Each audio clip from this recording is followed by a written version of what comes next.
Tonight, former FBI Deputy Director Andrew McCabe back in the news this evening. He is now suing the Justice Department and the FBI. He says he was unjustly fired and that he can prove it. Ed Henry joins us now. He is still in Singapore tonight with the very latest on this story. So, Ed, why is he suing them? Well, Martha, for a number of reasons. Just breaking now, Fox has obtained this 36-page lawsuit from Andrew McCabe, the former #2 official, of course, at the FBI. What is he saying? Well, he's saying that he's unfairly fired. We know that already from March, but that he has been wanting to get documents from the Justice Department, from the FBI, to explain more about his firing. Well, he was fired in March, remember, for leaking information improperly to the media, and then, more importantly, perhaps, lying to investigators about it. That's the allegation. So why is he suing now? Well, number one, there have been reports that James Comey, his former boss, the top guy, of course, at the FBI, has been called in to talk to a U.S. attorney in Washington because they're considering criminal charges against Andrew McCabe about lying to investigators. So they're trying to square his stories with James Comey. So both McCabe and Comey under the microscope. But then the other big thing, you mentioned I'm here in Singapore. The White House was obviously focused before the president a few hours ago got on Air Force One on all of this diplomacy with North Korea. But they were also, I can tell you from talking to senior officials, looking very closely at what's happening in Washington on Thursday, which is that this finally, we're going to see this Inspector General report from the Justice Department. There are reports out saying that it's going to be devastating for Andrew McCabe and James Comey because this is the report that's looking at their conduct in terms of the FBI investigation of Hillary Clinton's email server. So we've been talking about this for weeks, for months. This report's going to be devastating. It's going to come out. People have been wondering, where is it? It's finally coming out Thursday. So interesting that Andrew McCabe about to take it again pretty hard on that report, already facing potential criminal charges, already fired from the FBI in March, is now trying to get ahead maybe of this IG report and try to get his side of the story. That's probably exactly right. We know it's a 400-page report, and a couple of things have leaked out. That at one point there's a suggestion that James Comey was insubordinate in the way that he dealt with the email investigation, and a lot more is going to come out on that. Another story that is percolating out there tonight is an inside look at some of the sort of small group meetings between the House Intel Committee leadership and Rod Rosenstein's folks, including Rod Rosenstein himself, that these have, I'm hearing on more than one occasion, in fact, on many occasions, devolved into shouting matches that sometimes last as long as 30 minutes, and that he's basically threatened to subpoena them for their emails and their documents because he's angry that they're asking him for so much, Ed. Well, look, our colleague Catherine Herridge has been all over this story, so I'm picking up the ball there. And Rod Rosenstein is somebody who's been on the firing line, the president and others going after him because he oversees Robert Mueller. He oversees the documents at the Justice Department there since Jeff Sessions has been recused and hamstrung, if you will. He's the one overseeing those documents that Devin Nunes and other top Republicans want to see about whether there was a spy embedded in the Trump campaign or not, all of that.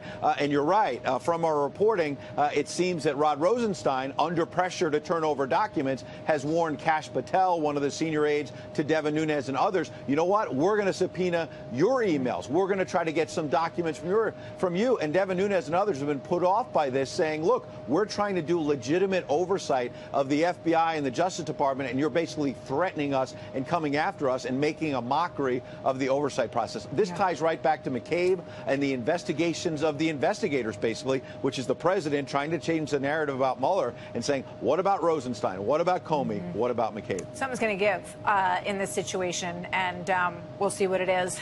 Ed, thank you very much. Good to talk to you tonight. Have a great trip home. Great job over there. Oh, a stunning report from Fox News' Catherine Herridge tonight. Documents showing that Deputy Attorney General Rod Rosenstein threatened to subpoena emails, phone records, and other documents belonging to members of the House Intel Committee. Attorney General Jeff Sessions came to Rosenstein's defense earlier tonight. I'm confident that Deputy Rosenstein, 28 years in the Department of Justice, did not improperly threaten anyone on that occasion. But we do believe that we have tried to be cooperative with them and made progress in months as the months have gone by, and in fact have had some good relationships with top members of Congress.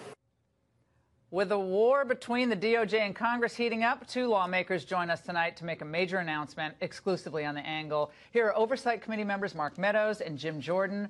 Jim, what do you think about what you just heard from the Attorney General? You're almost flabbergasted. I mean, what is the Attorney General saying? Rod Rosenstein hasn't complied with Devin Nunes' subpoena, hasn't complied with Chairman Goodlatte's subpoena. We've caught them hiding information in the Strzok page text messages, redacting the fact that Peter Strzok was friends with Judge Contreras, one of the FISA court judges. They tried to hide that from us. And today we learned in Catherine's report that the head of in essence, the head of the Justice Department, Rod Rosenstein, was threatening members of the House Intelligence Committee for doing their job, for trying to get answers for the American people. And the Attorney General says that's okay, we're doing just fine. I didn't know he had said that. When you just played that, I'm like, are you kidding me? This report of Catherine is unbelievable. When you have the head of the Justice Department, Rod Rosenstein, saying he's going to go after staff members' emails and communications. Going after he wants your BlackBerry. We're doing our constitutional duty as Mark, that's scary. Yeah, Mark, Congressman Meadows, what I think he's saying is that if you guys hold him in contempt, he's going to have to defend himself. And part of the defense will be he wants discovery. He wants to know who you've been talking to, who you've been talking to. He wants to know your text messages. You know, maybe they won't redact your documents like they did the page and Strzok text. Right. There's two problems with it, Laura. One is that we're a separate branch of government. Yeah. They don't have the right to do that unless we're coming under some kind of criminal investigation. And for the Attorney General to say he's confident that Rod Rosenstein did everything right, well, I'm confident he doesn't know what he's talking about. I'm here to tell you, we're fed up with it.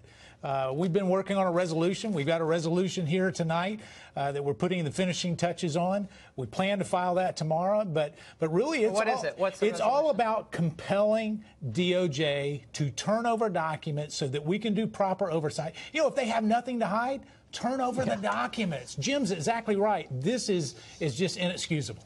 Okay, so what happens? That is a resolution to compel the production of documents. Haven't you already been? Well, we've subpoenaed them already. Yeah. And what is that resolution? Tell us what it is. We're putting together a resolution we would frankly like to bring to the full House and have the House vote on. It's one thing for us to say. It's one thing for Chairman to subpoena. It's another thing if the House of Representatives would actually go on record and say, Mr. Rosenstein, we as the House, a majority of the House say, you're not giving us the information we need. And frankly, now that we have found out that you were threatening members of the committee staff, a standing committee in the House of Representatives. They said it's for his defense. He's going to defend himself against your threatening to call him in contempt. Well, Laura, let me just say How does he defend himself if he wants to defend himself? Let's come on tomorrow night. Let's let Rod Rosenstein come on with Jim and I. We'll lay out the facts. He can lay out his talking points. I've invited him on the show. And you know why he doesn't come on? Is they'd rather do private press releases to spin the narrative at midnight and try to act like they're complying. Listen, we've had a document out since November 3rd of last year asking for documents. We still don't have them. We have less than 60% of those documents. Is this draft that you have, is it going to call for his removal? What is this? No, it just calls for them to really produce the document. What if they give you? Well, obviously. Well, they've been doing that all along. So if they do it again, then you at least have at the House spoken and say we want this information, and if they don't comply with it, then everything's still on the table. The same issues are still on the table. Contempt and those remedies are still on the table.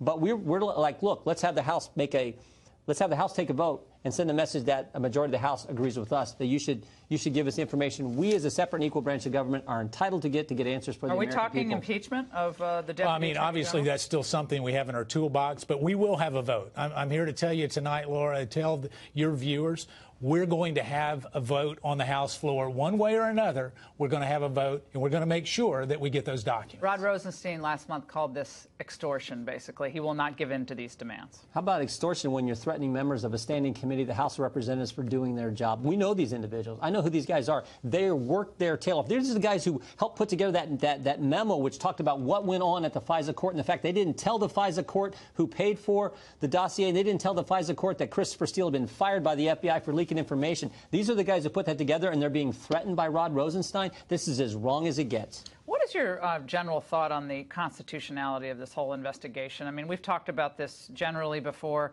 There are a lot of scholars who believe, and Dershowitz and a bunch of us have been, talking about this for months, that this entire special counsel seems like an unconstitutional undertaking. There's no real oversight.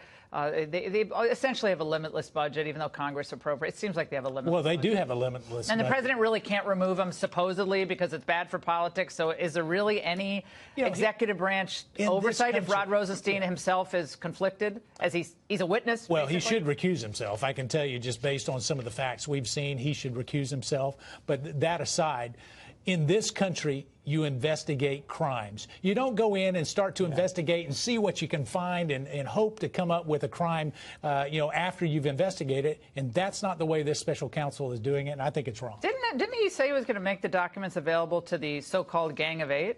That's supposed to happen tomorrow, but we'll see. Every time they say they're going to do something, they wind up not doing it or partially doing it. No, their press release said they were going to do it today. Oh, it was today. It was Tuesday. Now it's going to happen Thursday. Well, what is Gowdy and Ryan saying? Are they supporting you, McCarthy? Where are the leadership? Where are they? We had discussions with the Speaker and Gowdy. Where are they? In fact, this on evening. This? Well, I think they want to give more time. They're they nervous want to give here. more time. But the facts are on our side. Is how long is long enough? And I'm saying today is long enough. Justice delayed is justice denied, perhaps. Well said. Well said. Thanks for coming on. You bet. Thank you. Thank Really you, Laura. appreciate it.